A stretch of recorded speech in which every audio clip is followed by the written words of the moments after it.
Thanks very much for having me along tonight. As Gillian kindly said, I am a pathologist here at Ninewells Hospital. For most of you, you probably don't know what that is. And if any of you do know what a pathologist is, you're probably thinking about these guys. It's not quite as glamorous as that, I'm afraid. We don't chase down any criminals. We do chop up some dead bodies, but unlike these guys, there tends to be blood involved. The reality is something a bit more like this. We spend most of our time with our head in books, and when we're not got our head in books, we're looking down a microscope at cells. So that's what I do on a day-to-day basis. We're not out there on the streets chasing anyone down. Most of the time when I'm looking down a microscope, we can diagnose all sorts of diseases, but most of the time what we're trying to do is diagnose cancer, unfortunately.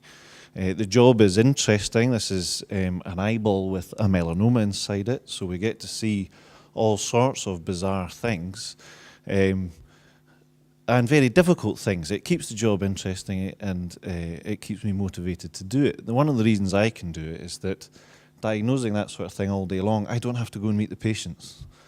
So I'm stuck away from it. My life is good. I've got 2 healthy children. Life is good. Work is good. I don't have to go and meet these people and tell them they've got cancer. So it certainly makes the job a lot easier. The unfortunate thing, and an interesting statistic though, is that by 2020, 50% of us will have a cancer. So you can look at the person next to you and flip a coin and then start worrying. Okay? I've lowered the mood significantly now, I think. So this is going to become a problem for not just doctors, but the general public who are out there. The problem for me, who teaches medical students, is it's very complicated. Okay, this is the sort of thing that medical students get faced with, very complex diagrams. They're very appropriate for some audiences out there, but for people who've just graduated from school, this stuff's difficult to really access. I think arguably it's not visually that stimulating. The other problem is, as doctors, we use a different language. Okay, and for students, we're essentially teaching them a whole new vocabulary.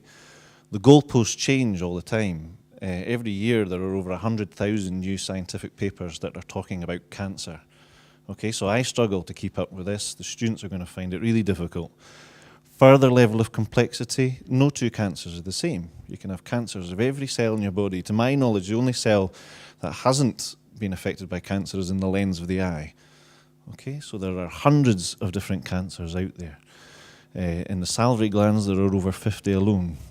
We know a lot about cancer. We know that smoking causes some cancer. Okay, don't do that. Smoking causes lung cancer, but it causes all sorts of other cancers. It causes bladder cancer. Why does it cause bladder cancer? These are difficult questions to answer. Why is smoking's obvious when you're inhaling it? And there are a whole range of other causes of cancer. This is the human papillomavirus, which some of you will be familiar with. It's a sexually transmitted disease, and we now know, to oversimplify things slightly, that it can be associated with cancer as well. And explaining that to students and how that comes about is a very difficult thing to do.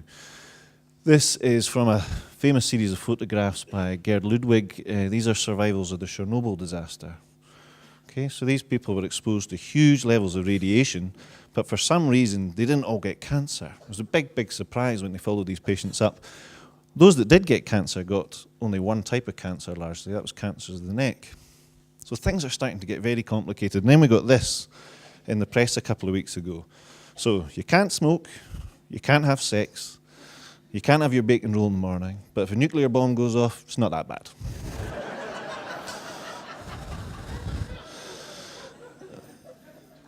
So I have the unenviable job of trying to explain this to our medical students.